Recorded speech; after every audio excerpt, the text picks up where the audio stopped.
네, 그 몇 년 전에 그 어느 신앙 잡지에 실렸던 그 내용이 있습니다. 어느 여자가 죽을 병에 걸렸어요. 죽을 병에 걸렸는데 이 여자가 그 이웃집에 사는 이제 그 기독교인에게 이렇게 맹세를 했습니다. 만일 하나님이 내게 새로운 생명을 허락하신다면 앞으로는 전혀 딴 사람이 되겠습니다. 하나님이 원하시는 일들을 제가 다 하겠습니다. 이러한 맹세를 했습니다. 그 후에 그녀의 이 죽을 병이 이제 기적적으로 이제 회복이 되었고, 이 여자가 몇 개월 동안은 그 약속을 잘 지켰습니다. 그런데 점차 시간이 지나면서 다시 그 옛날의 생활 방식으로 되돌아가기 시작을 했습니다. 그러던 어느 날 이제 옛 친구와 어울려서 이제 차를 몰고 가던 중에 술을 조금씩 마신 것이 원인이 되어서 아주 큰 교통사고를 내게 되었다라고 하는 그러한 내용을 본 적이 있습니다. 물론 하나님이 반드시 이러한 방식으로 징계한다라고 하는 것은 아니지만 이러한 징계의 방식을 우리가 절대 관과할 수 없다는 겁니다. 부모가 이 자식이 한 번 잘못했다고 해서 회초리를 거의 들지 않죠. 그러니까는 여러 번 책망을 했음에도 불구하고 거듭 그 책망을 무시하고 잘못을 저질렀을 때에 그때 부모는 자녀를 향해서 회초리를 들게 되는 겁니다. 이처럼 우리 하나님도 참 우리 믿는 자들을 향해서 또 믿지 않는 자들을 향해서도 참 오래 참으시는 것 같습니다. 물론 하나님의 이 오래 참으심은 우리 인간들이 오래 참는 이것과는 물론 차원이 다른 그런 오래 참으심일 겁니다. 중요한 것은 뭐냐 하면 하나님은 때리시기 이전에, 하나님은 징계하시기 이전에 반드시 회개의 기회를 몇 번이고 주신다는 겁니다. 그것이 하나님의 자비이고 또 하나님의 사랑이시고 하나님의 오래 참음이라고 하는 것이죠. 그 회개의 기회를 놓치고 계속해서 죄를 짓고 계속해서 완고한 그러한 죄를 짓게 되어지면 여러분 그때는 우리 인간이 감당할 수 없는 그러한 큰 징계를 당할 수도 있다는 것을 여러분 우리가 아셔야 한다는 겁니다. 그런데 우리가 마음에 깨닫고 회개하고 이 회개의 기회를 붙들고 우리가 회개하게 되어지면 주님은 용서하시고 또 회복시켜 주시는 그러한 분이십니다. 요한 1서에 분명하게 말씀을 하고 계시죠. 우리가 우리의 죄를 회개하게 되면 주는 신실하시고 주는 의로우신 분이시기 때문에 우리의 모든 죄를 사하여 주신다라고 분명하게 말씀을 합니다. 여러분 우리 인간에게는요, 우리는 죄를 지을 수밖에 없는 그러한 연약함이 분명히 우리 인간에게는 있습니다. 그런데 이 죄를 깨닫는 자체가 하나님의 은혜인 겁니다. 하나님은 우리 삶 속에 죄를 깨닫게 하기 위해서 여러 가지 방법들을 사용하신다는 겁니다. 말씀을 통해서 또 환경들을 통해서 또 주위 사람들을 통해서 여러분 이것들은 하나님께서 회개의 기회를 주시는 거예요. 징계를 주시기 이전에 회개의 기회를 주시는 과정입니다. 저는 우리 모든 성도분들이 이러한 하나님께서 주시는 회개의 기회를 정말 놓치지 않고 우리가 주님 주시는 그러한 용서의 기쁨을 정말 누리실 수 있기를 바라는 마음을 가지고 오늘 이 본문 설교를 좀 해보려고 합니다. 여러분 오늘 본문 말씀은 이제 사도 바울의 3차 전도 여행 중에서 2차 전도 여행에 대한 이야기를 하고 있죠. 바울이 안디옥에서 이제 2차 전도 여행을 출발을 해서 이제 여러 지역을 다니다가 빌립보에서 빌립보 교회를 개척을 합니다. 그리고 이후에 데살로니가 지역을 넘어가서 데살로니가 교회를 개척을 하게 되고요. 그리고 이후에 베레아 지역을 넘어가게 되고 그리고 이후에 오늘 이 본문의 아덴 지역, 즉 아덴 지역은 지금의 그리스 아테네, 그리스 수도 아테네예요. 그 아테네 지역인데 이 지역에서 이제 복음을 전하는 겁니다. 여러분 당시 아테네는 이 다신의 도시예요. 우상 숭배의 도시입니다. 이 아덴의 바울이 지금 아레오바고라고 하는 그 언덕에 지금 바울이 서 있는 겁니다.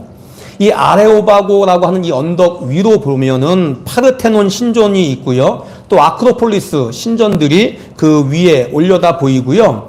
또 그 언덕 아래로 보면 무려 9만여 개의 그러한 신전들과 신상들이 숲을 이루고 있습니다.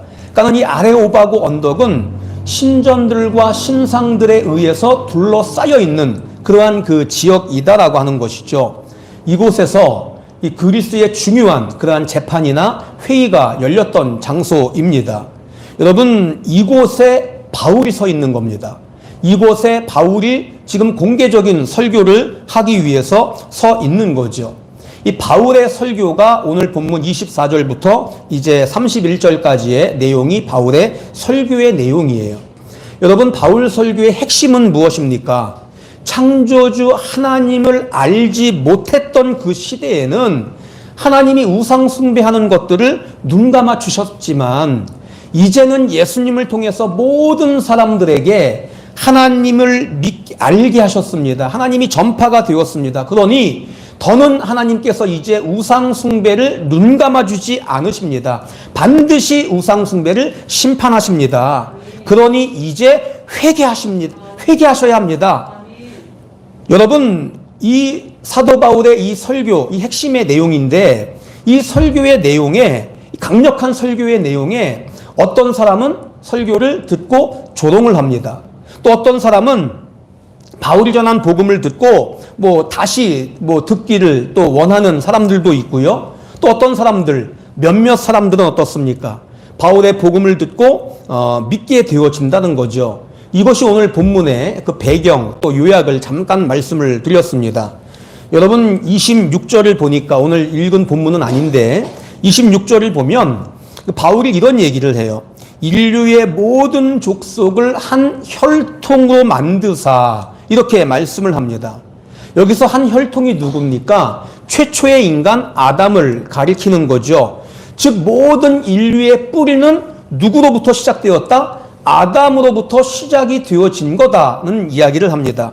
그러면 최초의 인간 아담 이후에 태어나는 모든 후손들, 우리뿐만 아니라 지금 전 세계에 있는 모든 사람들이 다 아담의 후손인 거예요. 아담의 후손들은 엄밀히 말하면 모두가 다 하나님께 지음받은 하나님의 자손이요, 하나님의 가족이라고 하는 겁니다. 여러분, 이 말씀이 28절 그 말씀이에요. 하나님의 소생이라, 이 말씀이거든요. 그러면서 29절을 그 유진 피터슨의 메시지 성경으로 보니까 이렇게 되어 있습니다. 제가 읽어드릴게요. 과연 우리가 하나님께 지음받은 존재라면, 우리가 하나님의 가족이라면, 하나님의 자손이라면 똑같은 얘기죠. 우리가 석공을 고용해서 돌을 찍어, 돌을 깎아 우리를 위한 신을 만들겠다는 것이 얼마나 얼토당토한 그러한 생각입니까? 하나님께 지음받은 인간이 우상을 만들어서 우상을 섬기고 우상을 숭배한다는 것이 그 자체가 얼마나 어리석은 일이고 그 자체가 있을 수 없는 그러한 일이라는 이야기를 하고 있는 겁니다. 여러분, 이와 같이 모든 인간들은 예외 없이 하나님께 지음받은 하나님의 자손임에도 불구하고 여러분, 지금 세상이 어떻습니까? 하나님을 알아주고 하나님을 섬기고 하나님을 인정하지 않는 그러한 자들이 얼마나 많이 있습니까? 오히려 나무나 돌이나 금, 은, 동 이러한 것들로 만든 우상 숭배에 빠져서 스스로 영적 진리를 외면하고 있는 그러한 삶을 살고 있지 않습니까? 이것은 분명히 하나님이 가장 싫어하시는 그 신상 모독에 해당되어지는 아주 심각한 그러한 죄라고 하는 겁니다. 여러분, 사도 바울은 지금 우상의 숲속에서 살고 있는 그 아테네 시민들을 향해서 지금 목소리를 높여서 외치고 있습니다. 유진 피터슨 메시지 성경 30절을 보니까 30절이 이렇게 되어 있는데, 여러분이 아직 잘 모를 때에는 하나님이 그냥 지나치셨습니다. 그러나 이제는 그러한 때가 지났습니다.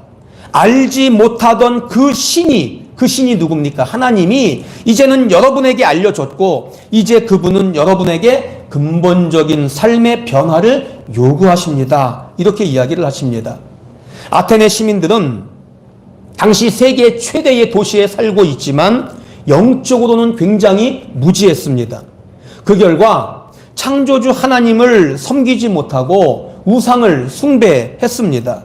그런데 예수님이 오시기 이전에, 예수님의 복음이 선포되기 이전에 하나님께서는 그 우상 숭배의 그 행위마저, 우상 숭배의 그 악한 죄마저 하나님은 참고 견디어 주셨다는 거예요. 그런데 이제는 상황이 달라졌다는 겁니다. 예수님이 세상에 오셨고 이제는 복음이 완성되어졌고 그 복음의 메시지가 온 세상에 선포되고 있는 겁니다. 하나님은 더 이상 알지 못하는 신이 아니에요.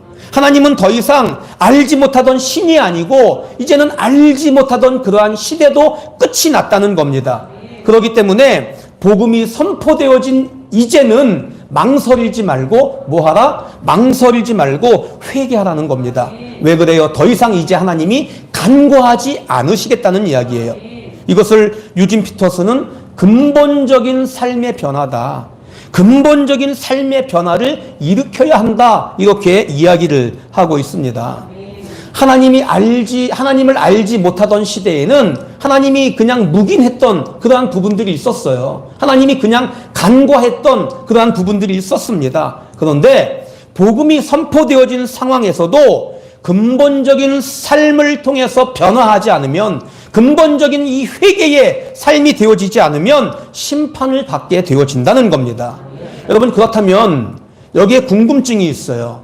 오늘 본문은 우상 숭배에 대한 이야기죠. 형상을 만들어 놓고 그 형상에 절하고 형상을 섬기는 그러한 우상 숭배에 대한 이야기니까 오늘날 하나님을 믿는 우리에게는 이 우상 숭배, 이 당시의 우상 숭배, 이것이 우리와는 전혀 상관없는 일이다 라고 생각하는 분들이 있죠. 여러분, 전혀 우리와는 상관없는 그러한 일입니까? 전에 제가 말씀을 드렸습니다. 이 우상 숭배라고 하는 것이 우리가 우상의 형상을 만들어서 그 우상에 절하는 것만이 우상 숭배가 아니다라는 말씀을 제가 드렸습니다. 특히 사도 바울이 그 골로새 교회를 향해서 우상 숭배가 무엇인지를 분명하게 정리해서 이야기를 했습니다. 우리 골로새서 3장 5절 같이 한번 읽겠습니다. 그러므로 곧 음란과 부정과 사용과 악한 정욕과 탐심이니 탐심은 우상 숭배니라. 탐심은 우상 숭배라고 분명하게 정리를 하고 있습니다. 바울은 탐심을 디모데후서에서 좀 구체적으로 말씀을 하고 있는데 이렇게 이야기를 해요. 자기를 사랑하고 돈을 사랑하고 쾌락을 사랑하기를 하나님 사랑하는 것보다 더한 것이다, 이렇게 못 박아서 설명을 합니다. 하나님보다 사랑하고 하나님보다 더 가치 있게 여기는 것을 탐심이라고 이야기를 하고 있고요. 그 탐심을 우상 숭배다라고 이야기를 하고 있습니다. 여러분, 오늘날 우리가 정말 스스로 우리는 점검을 하셔야 합니다. 우리가 신앙생활 하시면서 예수님을 나의 구주라고 우리가 고백은 하고 있지만, 하나님을 우리가 아버지라고 우리가 부르면서 우리가 기도하고 있지만, 우리 속에 얼마나 교활하고 얼마나 강력한 그러한 우상들이 많이 있는지 여러분, 우리가 스스로 점검을 하셔야 한다는 겁니다. 하나님은 우리가 제대로 섬기지 못하면서 그 우상들을 날마다 우리가 섬기고 낮이나 밤이나 숭배하면서 살아가고 있는 그 모습이 우리의 모습은 아닙니까? 여러분, 이 시대를 살아가고 있는 우리 속에 지금 가장 깊이 있게 뿌리내리고 있는 우상이 뭐예요? 바로 나 자신이에요. 나 자신. 수많은 그리스도인들이 나 자신을 위해서, 자신의 탐욕을 채우기 위해서, 자신의 정욕을 채우기 위해서 신앙을 이용하고 하나님을 이용하는 경우들이 얼마나 많이 있습니까? 저와 여러분들은 그렇지 않다라고 자신 있게 우리는 말할 수 있겠습니까? 이러한 우리를 향해서 오늘 하나님이 뭐라고 얘기하시는 거예요? 명하사 회개하라. 명하사 회개하라고 우리에게 강력하게 말씀을 하고 있는 겁니다. 여러분, 명하다라고 하는 이야기가 원어로 볼 때에 시제가 현재형이에요. 현재형. 미래형이 아닌 현재형입니다. 너희들 앞으로 회개해야 된다, 이것이 아니라 지금 당장 회개하라는 이야기예요. 언제 어디서나 모든 사람들에게 지금 당장 항상 회개하라고 하는 현재 진행형으로 명령을 하고 있다는 이야기입니다. 여러분 잘 들으십시오. 지금 우상의 숲을 이루고 있는 그러한 아테네 시민들만이 우상 숭배에서 돌이켜야 하는 것이 아니에요. 눈만 뜨면 잠자리에 들기까지 하루도 빠짐없이 나도 모르게 세상 이 악한 문화 속에서, 세상의 풍조 속에서 나도 모르게 우상 숭배에 빠져 살아가는 우리 모두를 향해서 우상 숭배를 회개하고 우상 숭배를 청산하라고 그렇게 명령하고 있는 겁니다. 내 안에 있는 자기라고 하는 우상, 또 내 안에 돈이라고 하는 우상, 또 내 안에 쾌락이라고 하는 이 우상, 여러분 이러한 우상들을 우리가 십자가에 못 박아야 합니다. 그래서 우상 숭배에서 하나님께로 돌이키고 정말 늘 가까이 나가는 그 삶의 변화, 삶의 근본적인 이러한 변화가 회개하다는 그러한 말씀의 의미인 겁니다. 여러분 하나님께서 오늘 본문을 통해서 우리에게 회개하라고 간곡하게 말씀하시는 그 이유가 무엇일까요? 31절 상반절 같이 읽겠습니다. 이는 정하신 사람으로 하여금 천하를 공의로 심판할 날을 작정하시고, 여기에 보니까 하나님께서 이 두 가지 정하신 것이 있습니다. 정하신 것이 두 가지가 있는데 먼저는 무엇을 정하셨어요? 정하신 사람이 있다는 겁니다. 정하신 사람은 누구를 가리키는 것일까요? 예수 그리스도를 가리키는 겁니다. 즉 하나님께서는 독생자 예수 그리스도를 심판주로 정하셨다는 이야기입니다. 여러분 이 정하셨다 하는 이 이야기는 예수님도 이것이 아니고 예수님만이에요. 예수님만이라는 겁니다. 즉 죽음 이후의 심판대의 기준은 예수님을 구주로 믿느냐 믿지 않느냐, 여러분 이것이 절대적인 기준이 되어지는 겁니다. 이 땅에 그 누구도 마찬가지예요. 석가모니도 공자도 마호메시나 신천지 여러분 이만희도 마찬가지예요. 예수님을 구주로 믿었느냐 믿지 않느냐에 따라서 여러분 심판받게 되어지는 겁니다. 그런데요, 하나님은 이 심판주의 자격에 대해서 아무나 정하신 것이 아니고 여러분 심판주의 자격에 대해서 분명하게 말씀을 하고 있습니다. 그 자격이 31절 하반절에 말씀을 하고 있습니다. 같이 한번 읽겠습니다. 그를 죽은 자 가운데서 다시 살리신 것으로 모든 사람에게 믿을 만한 증거를 주셨음이니라. 예수님이 이 땅에 오셔서 인간들의 죄를 짊어지시고 십자가에서 죽으셨습니다. 그런데 만약에 예수님이 죽음으로 끝나셨다면 하나님은 공의로우실 수 없는 것이고 예수님은 심판주의 자격이 있을 수 없는 겁니다. 한번 생각해 보세요. 영원한 생명, 영원한 사망을 나누시고 그 사망, 생명을 심판하실 심판주 되실 분이 죽음으로 끝나셨다면 그분이 어찌 심판을 하실 수 있겠습니까? 그러나 하나님은 예수 그리스도를 죽음에서 사흘 만에 다시 살리신 줄 믿습니다. 그래서 공의의 하나님이심을 확증하셨고요. 이것이 예수님의 십자가와 부활이고 이것이 복음입니다. 이 복음을 믿는 모든 사람들이 죄 용서함을 받는 겁니다. 그리고 하나님의 자녀로 거듭나게 되어지고 놀라운 구원을 받게 되어지는 겁니다. 여러분 예수님은 시공을 초월하시는 분이세요. 여러분 죽음 이후에 부활체의 몸이 되셔서 예수님은 이 땅에 오셨을 때에 죽기 이전에 그 부활체의 몸이 아니라 인간의 몸이셨기 때문에 시공을 초월하시는 몸이 아니었어요. 그런데 죽음 이후에 다시 살아나셨을 때에는 부활체의 몸으로서 시공을 초월하신 분이십니다.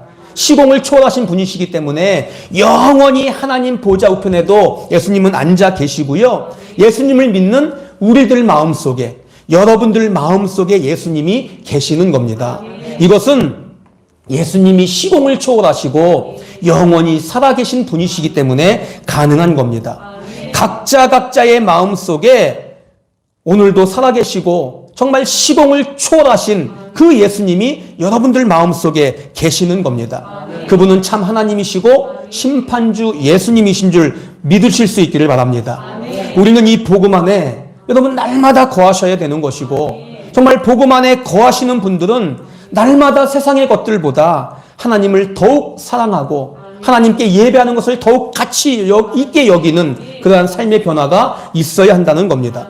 두 번째, 무슨 날을 정해 놓으셨을까요? 심판할 날을 정해 놓으셨다는 겁니다.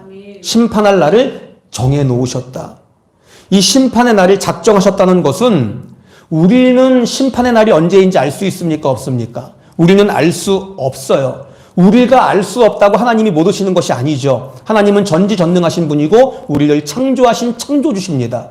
우리가 비록 우리의 심판의 날을 알 수 없고 예수님의 재림의 날을 알 수 없다 할지라도 하나님은 이미 심판의 날을 정해 놓으셨다는 겁니다. 이것이 크게는 예수님의 재림의 날이요, 적게는 무슨 날이에요? 우리 개인의 죽음의 날을 의미하는 겁니다.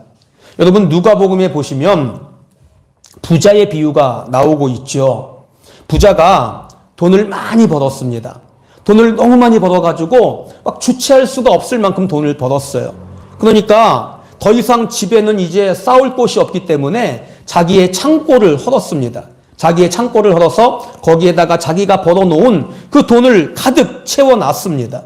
여러분, 부자가 이 많은 돈을 벌기 위해서 얼마나 수고를 하고 얼마나 열심을 냈겠습니까? 이제 창고에 쌓여있는 그 돈을 보면서 정말 뿌듯한 마음을 가지고, 야, 내가 열심히 지금까지 이 돈을 벌기 위해서 열심히 내가 살았다. 열심히 내가 땀 흘렸구나. 이제는 이 돈을 가지고 놀고 즐기고 먹고 마시자. 이러한 이야기를 하는데 하나님께서 뭐라고 얘기해요? 그 밤에 그 영혼을 데려가시겠다는 이야기입니다. 여러분, 이 부자가 자신이 오늘 밤 죽을 것을 알았다면 이러한 삶을 부자가 살았겠습니까? 아마도 죽음을 위해서 더욱더 지혜로운 것들을 준비하지 않았겠습니까? 제가 지금 이 말씀을 드리는 이유는 우리가 언제 생사화복의 주인 되시는, 생사화복을 주관하시는 하나님의 부르심을 받고 우리는 심판주 앞에 서야 될지 알 수 없는 그러한 삶을 우리는 살아가고 있다는 겁니다. 그러나 하나님은 이미 우리의 날을 정해 놓으셨어요. 반드시 우리는 주님 앞에서 우리는 심판받을 날이 있게 되어집니다. 그런데 그 날을 우리는 알지 못한다는 것이죠. 그렇기 때문에 뭐라고 얘기해요? 오늘 하나님이 내 영혼을 데려가신다 할지라도, 하나님이 오늘 내 영혼을 데려가신다 할지라도 늘 깨어서 회개를 통해서 믿음으로 삶의 변화를 이루며 천국을 준비하는 자들이 영적으로 지혜로운 자들이라고 말씀을 하고 있는 것입니다. 여러분, 그러면 본문을 통해서 말씀하고 있는 회개의 방법은 무엇인가요? 여러분, 앞서서 아테네가 다신의 도시라는 말씀을 제가 드렸습니다. 그리고 아테네 사람들은 지금 영지주의라고 하는 그러한 이단 사상의 영향을 받아서, 이 영지주의라고 하는 것이 영혼은 선하지만 육체는 악하다, 이러한 것들이 영지주의의 핵심적인 사상인데, 그래서 영혼은 영원히 죽지 않지만 이 몸의 부활에 대해서, 이 몸의 부활의 사실에 대해서는 전혀 받아들이지 않는 그러한 자들이었다는 겁니다. 여러분, 이러한 곳에서 바울 설교의 주제가 무엇이었을까요? 32절을 보니까 바울 설교의 주제의 핵심은 바로 부활이었습니다. 여러분, 상상이 되십니까? 부활을 믿지 않는 그러한 자들에게 예수님의 부활에 대해서 바울이 전했다는 이야기입니다. 여러분, 돌 맞아 죽지 않은 것이 다행일 정도로 그러한 그 상황이었다는 거죠. 어쨌든 바울이 부활을 주제로 인해서 설교를 했는데, 그 설교를 듣고 지금 그 아레오바고에 모인 사람들의 반응이 세 가지로 나뉜다는 겁니다. 어떻게 나뉘어지죠? 이 부활의 설교를 듣고 어떤 사람은 뭐라고 얘기해요? 조롱합니다. 어떤 사람은 그 설교를 듣고 복음을 전혀 받아들이지 않고 비웃고 조롱합니다. 참, 저는 이러한 부분들을 묵상하면서 아무리 그 사도 바울의 그 영적인 능력을 보면 얼마나 그 입에서 불같은 설교가 나갔겠습니까? 이 불같은 설교를 나가도, 야, 정말 그 사람 속에 역사하시는 분은 하나님이시구나, 하나님이 하셔야 하는구나, 저는 이것을 좀 깨닫게 되어집니다. 그리고 또 어떤 사람들은 어때요? 호의적인 반응을 보이기는 했지만, 즉 그 설교에 좀 마음이 움직임을 좀 받기는 했지만, 더 자세한 내용은 다음에 다시 한번 듣자 하면서 그 설교에 대한 약간 그 유보적인 그러한 태도를 취했습니다. 당시 시대적인 배경을 볼 때에 아마 이들의 그러한 태도가 어찌 보면 당연한 태도라고 볼 수 있습니다. 그런데 그 중에 어떤 사람이 있는 겁니까? 34절을 보니까 몇 사람이 그를 가까이 하여 믿으니 라고 이야기를 하고 있죠. 여러분, 몇 사람들은 바울의 설교를 듣고 예수님을 믿고 영접한 겁니다. 이 부분을 유진 피터슨의 메시지 성경으로 보니까 이렇게 되어 있습니다. 같이 한번 읽겠습니다. 그날 그 자리에서 확신이 생겨 바울을 떠나지 않은 사람들도 있었다. 이렇게 기록이 되어 있습니다. 여러분 잘 보세요. 지금 바울이 부활을 주제로 인해서 설교를 마친 후에 33절 보니까 바울이 그들 가운데에서 떠났다라고 기록을 하고 있습니다. 그러니까 바울이 설교를 하고 나서 그 지역을 떠난 거예요. 거기를 떠난 겁니다. 그 현장을 떠난 겁니다.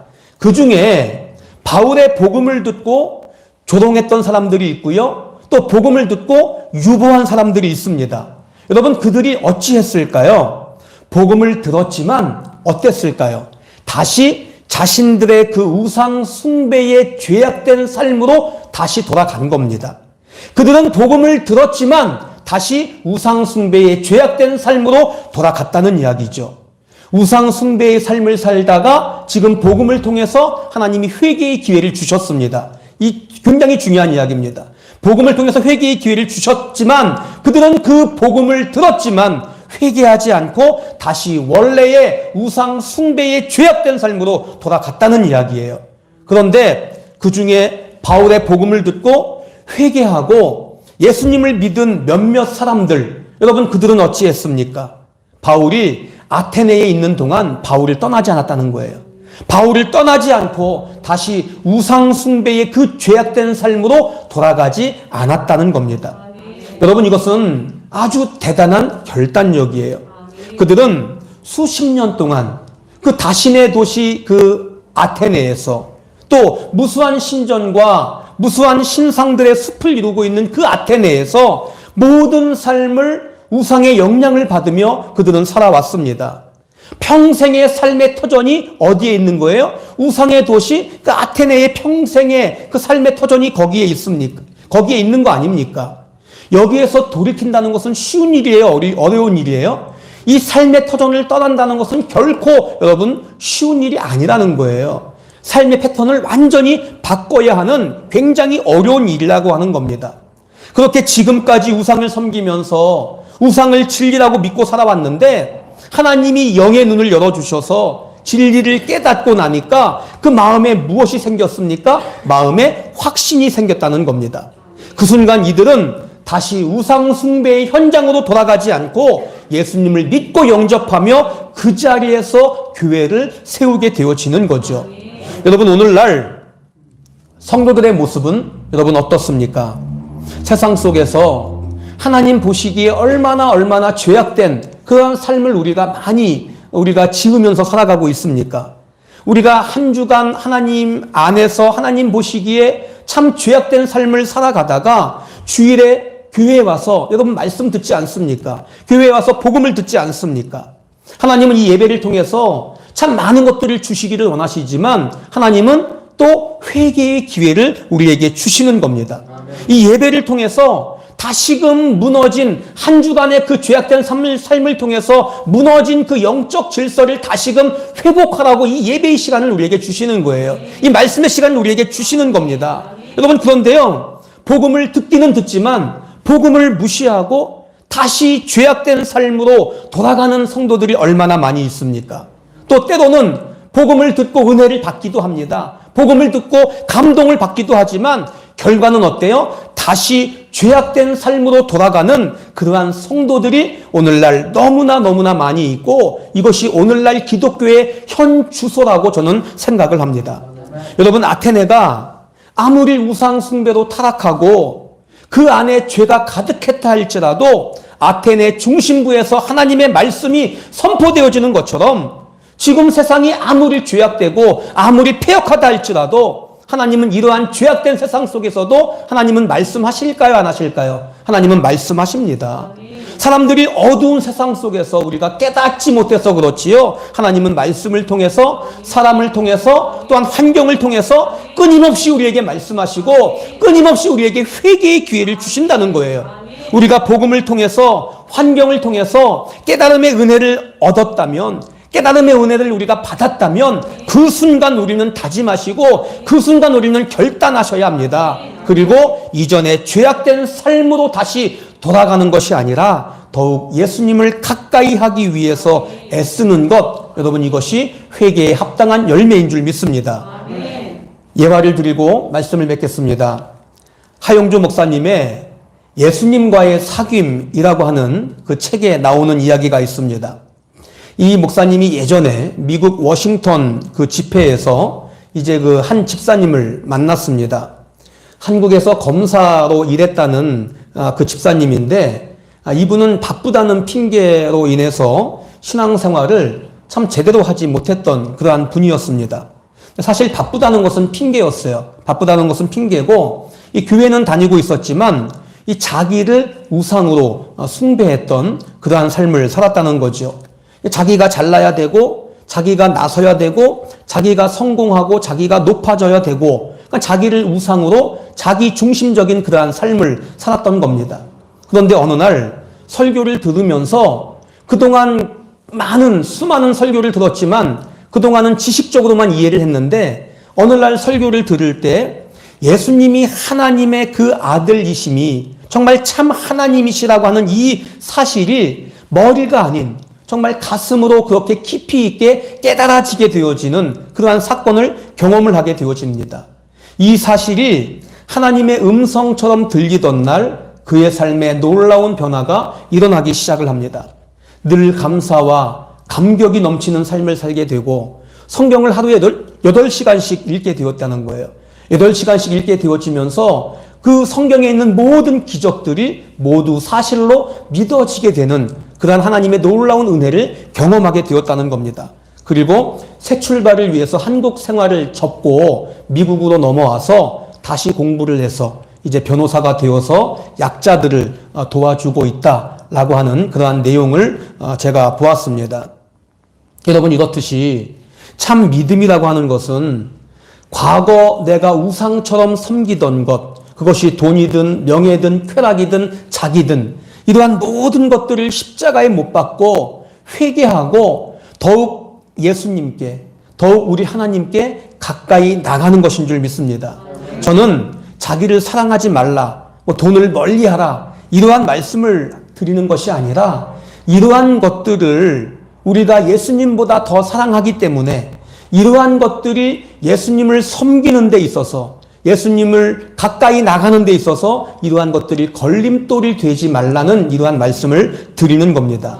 여러분 우리가 예수님의 이름을 부르면서 회개해야 되는 이유는요, 그분이 우리를 구원하시고 또 우리를 심판하시는 심판주가 되시기 때문입니다. 더욱이 우리는 언제 죽을지 알 수 없는 그러한 시간들을 우리는 살아가고 있지 않습니까? 그렇기 때문에 우리는 죽는 날까지 정말 쉬지 않고 예수님의 이름을 부르면서 회개하는 그 믿음, 정말 나를 점검하면서 예수님께 가까이 나가는 그러한 믿음을 가지실 수 있기를 바랍니다. 여러분 회개는 뭐라고 얘기했어요? 근본적인 삶의 변화를 이루어야 합니다. 이것이 회개에 합당한 열매입니다. 이 말씀 앞에서 정말 우리 모두 우리 속에 품고 사는, 정말 여러분들 속에 품고 사는 자기라고 하는 우상, 또 돈이라고 하는 우상, 쾌락, 또 명예, 그 어떠한 것이라 할지라도 그러한 모든 우상들을 이 시간 결단하시고 정말 십자가에 못 박으실 수 있기를 바라고, 하나님 이제 오직 하나님만 사랑하고 하나님께만 감사할 수 있는, 하나님께 감사할 수 있는 그러한 삶이 될 수 있기를 바랍니다.